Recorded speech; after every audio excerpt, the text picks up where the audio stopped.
Hey everybody, and welcome back. Tonight, I'm sure you've noticed, I record a couple of videos at a time and post them all every couple of days. So where I'm recording it now, only chapters 21 and 22 have been been released. However, I'm going to be working on 27 and 28. And we actually only have 4 more chapters or 2 more videos today and then one after it for everybody to enjoy. Now there is one, so after that, we are going to start Charlie and the Great Glass Elevator. I am not going to be recording that this evening and probably won't for a few days. I have a very busy schedule at work and my voice is my job. So a good portion of it anyway. So I can't take the chance of having anything go wrong with it, which means I'm only going to be doing a couple of videos this evening. Now, I've already tried to record this a couple of times, but my girls have been quite vocal and quite annoying tonight, so hopefully they'll let me get through this recording so we can get this over with. Well, not over with. I'm quite enjoying doing it, but this is my 4th time trying to record it for you guys. Hopefully this time we have some luck. So last chapter it was the television chocolate room where Mr. Wonka showed that chocolate could be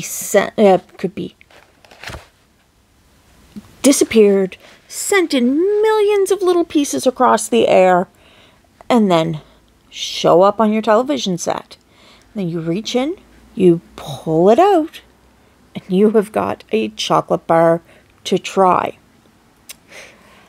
That sounds amazing. It would be absolutely fantastic. But we all know that's not real. At least, not yet. Hey, someday maybe. But we are going to start with chapter 27. Mike Teavee is sent by television. Mike Teavee was even more excited than Grandpa Joe at seeing a bar of chocolate being sent by television. "But Mr. Wonka," he shouted, "can you send other things through the air in the same way? Breakfast cereal, for instance?" "Oh, my sainted aunt," cried Mr. Wonka, "don't mention that disgusting stuff in front of me. Do you know what breakfast cereal is made of? It's made of all those little curly wooden shavings you find in pencil sharpeners." Ew. "But could you send it by television if you wanted to, as you do chocolate?" asked Mike Teavee. "Of course I could." "And what about people?" asked Mike Teavee. "Could you send a real, live person from one place to another the same way?" "A person?" cried Mr. Wonka. "Are you off your rocker?" "But could it be done?" "Good heavens, child, I don't know. I suppose it could. Yes, I'm pretty sure it could. Of course it could. I wouldn't like to risk it, though. It might have some nasty results." But Mike Teavee was already off and running. The moment he heard Mr. Wonka saying, "I'm pretty sure it could.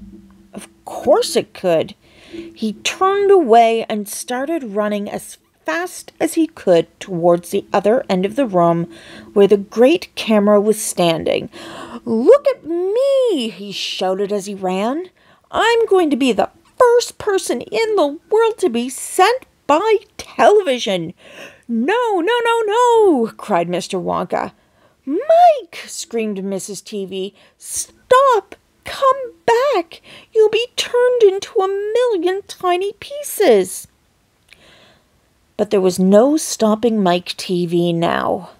The crazy boy rushed on, and when he reached the enormous camera, he jumped straight for the switch, scattering Oompa Loompas right and left as he went. "See you later, alligator," he shouted as he pulled down the switch, and as he did so, he leapt out into the full glare of the mighty lens. There was a blinding flash. Then there was silence. Then Mrs. Teavee ran forward, but she stopped dead in the middle of the room, and she stood there. She stood staring at the place where her son had been. And her great red mouth opened wide, and she screamed, "He's gone! He's gone!"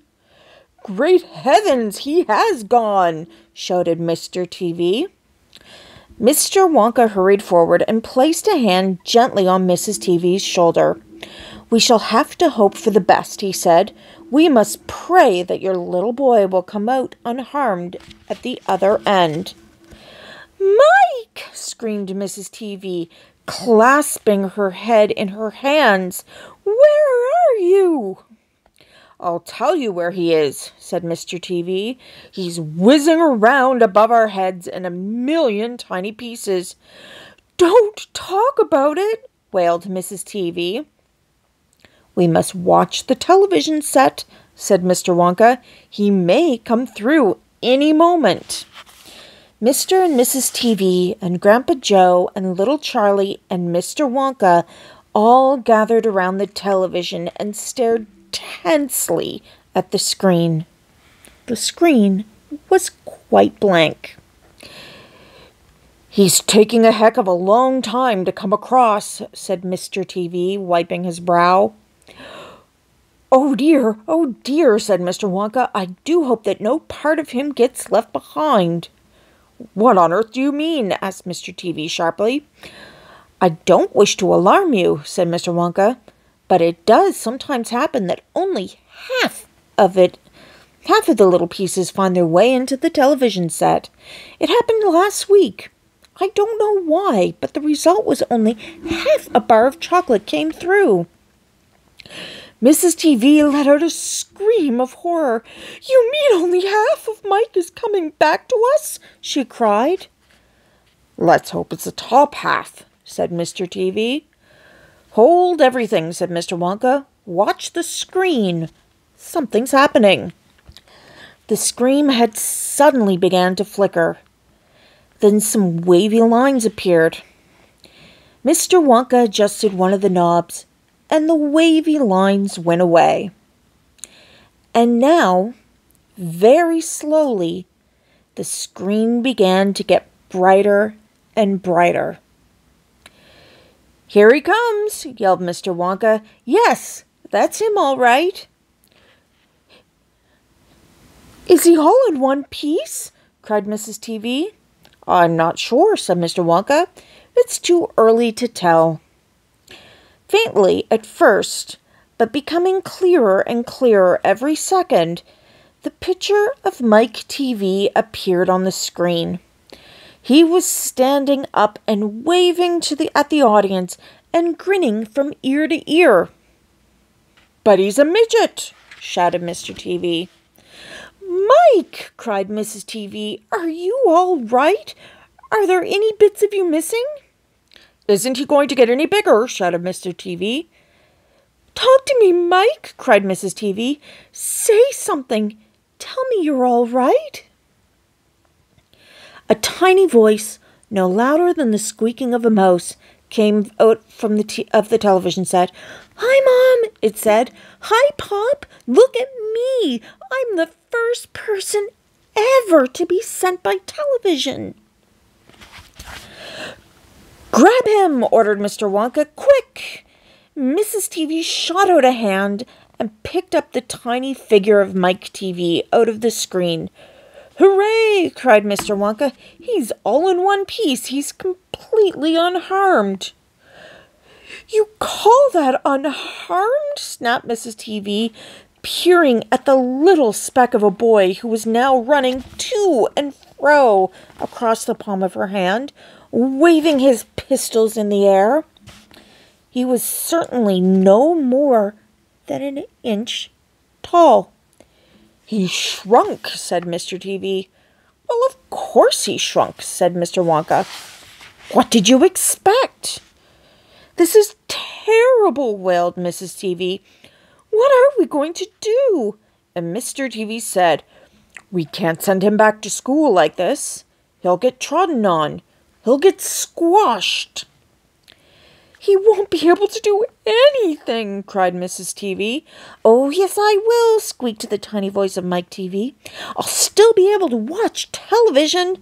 "Never again," shouted Mr. Teavee. "I'm throwing the television right out the window the moment we get home. I've had enough of television." When he heard this, Mike Teavee threw a terrible tantrum. He started jumping up and down on the palm of his mother's hand, screaming and yelling and trying to bite her fingers. "I want to watch television," he squeaked. "I want to watch television. I want to watch television. I want to watch television." "Here, give him to me," said Mr. Teavee, and he took the tiny boy and shoved him into the breast pocket of his jacket and stuffed a handkerchief on the top. Squeals and yells came from inside the pocket, and the pocket shook as the furious little prisoner fought to get out. "Oh, Mr. Wonka," wailed Mrs. Teavee, "how can we make him grow?" "Well," said Mr. Wonka, stroking his beard and gazing thoughtfully at the ceiling, "I must say that's a wee bit tricky. But small boys are extremely springy and elastic. They'll stretch like mad. So what we'll do is we'll put him in a special machine I have for testing the stretchiness of chewing gum. Maybe that will bring him back to what he was." "Oh, thank you," said Mrs. Teavee. "Don't mention it, dear lady." "How far do you think he'll stretch?" asked Mr. Teavee. "Maybe miles," said Mr. Wonka. "Who knows? But he's going to be awfully thin. Everything gets thinner when you stretch it." "Do you mean like chewing gum?" asked Mr. Teavee. "Exactly." "How thin will he be?" asked Mrs. Teavee anxiously. "I haven't the foggiest idea," said Mr. Wonka. "And it really doesn't matter anyway, because we'll soon fatten him up again. And all we have to do is give him a triple overdose of my wonderful super vitamin chocolate. And all we have to do is give him a triple overdose of my wonderful super vitamin chocolate. Super vitamin chocolate contains huge amounts of vitamin A and vitamin B. It also contains vitamin C, vitamin D, vitamin E, vitamin F, vitamin G, vitamin I, vitamin J, vitamin K, vitamin L, vitamin M, vitamin N, vitamin O, vitamin P, vitamin Q, vitamin R, vitamin T, vitamin U, vitamin V, vitamin W, vitamin X, vitamin Y, and believe it or not, vitamin Z. The only two vitamins it doesn't have in it are vitamin S, because it makes you sick, and vitamin H, because it makes you grow horns on the top of your head, like a bull. But it does have in it a very small amount of the rarest and most magical vitamin of them all, vitamin Wonka. "And what will that do to him?" asked Mr. Teavee anxiously. "It'll make his toes grow out until they're long as his fingers." "Oh, no!" cried Mrs. Teavee. Don't be silly, said Mr. Wonka. It's most useful. He'll be able to play the piano with his feet. But Mr. Wonka, no arguments, please, said Mr. Wonka. He turned away and clicked his fingers 3 times in the air. An Oompa Loompa appeared immediately and stood beside him. Follow these orders, said Mr. Wonka, handing the Oompa Loompa a piece of paper on which he had written full instructions. And you'll find the boy in his father's pocket. Off you go. Goodbye, Mr. Teavee. Goodbye, Mrs. Teavee. And please don't look so worried. They all come out in the wash, you know, every one of them. And at the end of the room, the Oompa Loompas around the giant camera were already beating tiny drums and beginning to jog up and down to the rhythm. There they go again, said Mr. Wonka. I'm afraid you can't stop them singing. Little Charlie caught Grandpa Joe's hand, and the 2 of them stood beside Mr. Wonka in the middle of the long, bright room, listening to the Oompa Loompas. And this is what they sang. The most important thing we've learned so far as children are concerned is never, never, never let them near your television set, or let them be still. Just don't install the idiotic settings at all. Or better still, just don't install the idiotic thing at all. In almost every house we've been, we've watched them gaping at the screen. They loll and slop and lounge about and stare until their eyes pop out. Last week in someone's place, we saw a dozen eyeballs on the floor. They sit and stare and stare and sit until they're hypnotized by it, until they're absolutely drunk with all that shocking, ghastly junk. And oh, we know it keeps them still. They don't climb out the window still. They never fight or kick or punch. They never leave you free to cook the lunch. Oh, they leave you free to cook the lunch and wash the dishes in the sink. But did you ever stop to think, to wonder just exactly what it does to your beloved lot? It rots the senses in the head. It kills imagination dead. It clogs and clutters up the minds. It makes a child so dull and blind he can no longer understand a fantasy, a fairyland. His brain becomes as soft as cheese. His powers of thinking rust and freeze.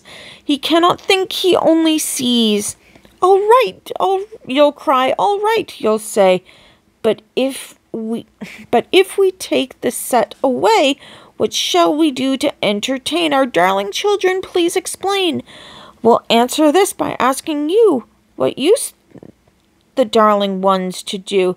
How used they kept themselves contented before this monster was invented. Have you forgotten? Don't you know? We'll say it very loud and slow. They used to read. They used to read and read and read and read. And then they proceeded to read some more. Great Scott, gadzooks, 1/2 their lives was reading books. The nursery shelves held books galore. The books clattered up the nursery floor. And in the bedroom by the bed, more books were waiting to be read. Such wondrous, fine, fantastic tales of dragons, gypsies, queens, and whales, and treasure isles and distant shores, where smugglers rowed with mighty muffled oars, and pirates wearing purple pants and sailing ships and elephants, and cannibals crunching round the pot, stirring away at something hot. It smells so good, what can it be? Good gracious, it's Pentalope. The younger ones had a Beatrix Potter with Mr. Todd the Dirty Rotter, and the Squirrel Nunkin Pigling Bland, and Mrs. Tiggy Winkle, and just how the camel got his hump, and how the monkey lost his rump, and Mr. Toad, and bless my soul, there's Mr. Rat and Mr. Mole. Oh, books, what books they used to know, these children living long ago. So please, oh please, we beg, we pray, go throw your TV set away, and in its place you can install a lovely bookshelf on the wall. Then fill the shelves with lots of books, ignoring all the dirty looks, the screams and yells, the bites and kicks, and children hitting you with sticks. Fear not, because we promise you that in about a week or two of having nothing else to do, they'll now begin to feel the need of having something good to read. And once they start, oh boy, you'll watch the slowly growing joy that fills the hearts. They'll grow so keen, they'll wonder what they'd ever seen in that ridiculous machine, that nauseating, foul, unclean, repulsive television screen. And later, each and every kid will love you more for what you did. P.S. Regarding Mike Teavee, we very much regret that we shall simply have to wait and see. But if we can get him back to height, but if we can't, it serves him right. Whew, that was a long one. And during that, we had a sound off from Miss Skitter, and now she is here getting a little bit of attention. Because, well, that's what Skitters need. Chapter 28. Only Charlie Left.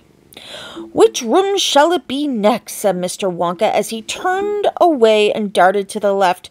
Come on, hurry up, we must get going. And how many children are left now? Little Charlie looked at Grandpa Joe, and Grandpa Joe looked back at little Charlie. But Mr. Wonka, Grandpa Joe called after him, There's only Charlie left now. Mr. Wonka swang round and stared at Charlie. There was a silence. Charlie stood there holding tightly onto Grandpa Joe's hand. You mean you're the only one left? Mr. Wonka said, pretending to be surprised. Why, yes, whispered Charlie. Yes. Mr. Wonka suddenly exploded with excitement. But my dear boy, he cried out, that means you've won. He rushed out of the lift and started shaking Charlie's hand so furiously it nearly came off. Oh, I do congratulate you, he cried. I really do. I'm absolutely delighted. It couldn't be better. How wonderful this is. I had a hunch, you know, right from the beginning, that it was going to be you. Well done, Charlie. Well done. This is terrific. Now the fun is really going to start. But we mustn't delay and mustn't dilly. We mustn't dally. There's even less time to lose now than there was before. We have an enormous number of things to do before the day is out. Just think of the arrangements that have to be made and the people we have to fetch. But lucky for us, we have the great glass lift to speed things up. Jump in, my dear Charlie, jump in. You too, Grandpa Joe, sir. No, after you. That's the way. Now then, this time I shall choose the button we're going to press. Mr. Wonka's bright, twinkling blue eyes rested for a moment on Charlie's face. Something crazy is going to happen now, Charlie thought. But he wasn't frightened. He wasn't even nervous. He was just terribly excited. And so was Grandpa Joe. The old man's face was shining with excitement as he watched every move that Mr. Wonka made. Mr. Wonka was reaching out for a button high up in the glass ceiling of the lift. Charlie and Grandpa Joe both craned their necks to read what it said on the little label beside the button. It said, "Up and out." Up and out, thought Charlie. What sort of room is that? Mr. Wonka pressed the button. The glass doors closed. "Hold on," cried Mr. Wonka. Then wham! The lift shot straight up like a rocket. "Yippee!" shouted Grandpa Joe. Charlie was clinging to Grandpa Joe's legs, and Mr. Wonka was holding on to a strap from the ceiling, and up they went, up, up, up, straight up this time, with no twistings or turnings. And Charlie could hear the whistling of the air outside as the lift went faster and faster. "Yippee!" shouted Grandpa Joe again. "Yippee! Here we go!" "Faster!" cried Mr. Wonka, banging the wall of the lift with his hand. "Faster! Faster! If we don't go any faster than this, we shall never get through." "Through what?" shouted Grandpa Joe. "What have we got to get through?" "Aha!" shouted Mr. Wonka. "You wait and see. I've been longing to press this button for years, but I've never done it until now. I was tempted many times. Oh, yes, I was tempted. But I couldn't bear the thought of making such a great big hole in the roof of the factory. Here we go, my boys. Up and out." "But you don't mean," shouted Grandpa Joe, you don't really mean that this lift—" "Oh, yes, I do," answered Mr. Wonka. "You wait and see. Up and out." But, it's made of glass," shouted Grandpa Joe. "It'll break into 1,000,000 pieces." "I suppose it might," said Mr. Wonka, cheerful as ever. "But it's pretty thick glass all the same." The lift rushed on, going up and up and up, faster and faster and faster. Then suddenly, crash! And the most tremendous noise of splintering wood and broken tiles came from directly above their heads. And Grandpa Joe shouted, "Help! It's the end! We're done for!" And Mr. Wonka said, "Oh, no, we're not. We're through. We're out." And sure enough, the lift had shot right up through the roof of the factory and was now rising into the sky like a rocket. And the sunshine was pouring in through the glass roof. In 5 seconds, they were 1,000 feet up in the sky. "The lift's gone mad!" shouted Grandpa Joe. "Have no fear, my dear sir," said Mr. Wonka calmly, and he pressed another button. The lift stopped. It stopped and hung in mid-air, hovering like a helicopter, hovering over the factory and over the very town itself, which lay spread out below them like a picture postcard. Looking down through the glass floor on which he was standing, Charlie could see the small, faraway houses and the streets and the snow that lay thickly over everything. It was an eerie and frightening feeling to be standing on clear glass high up in the sky. It made you feel like you weren't standing on anything at all. "Are we all right?" cried Grandpa Joe. "How does this thing stay up?" Sugar power, said Mr. Wonka. 1,000,000 sugar power." "Oh, look," he cried, pointing down. "There go the other children. They're returning home." And that is the end of those 2 chapters for tonight. Oh my, I kind of forgot that they actually used the glass elevator to leave the building in the book. It's a little crazy, a little fun. It's actually a lot crazy, but hey. So I hope you all enjoyed that. I know I did. Tried to put some voices in there. I honestly apologize for the Oompa Loompa song. It was long, it was rhymey, and I did my very best not to get tongue-tied by it, but it happened. Thank you for your time. It's actually been a lot of fun. We have 2 more chapters to go, 1 more video. And I look forward to seeing you again in a couple of days.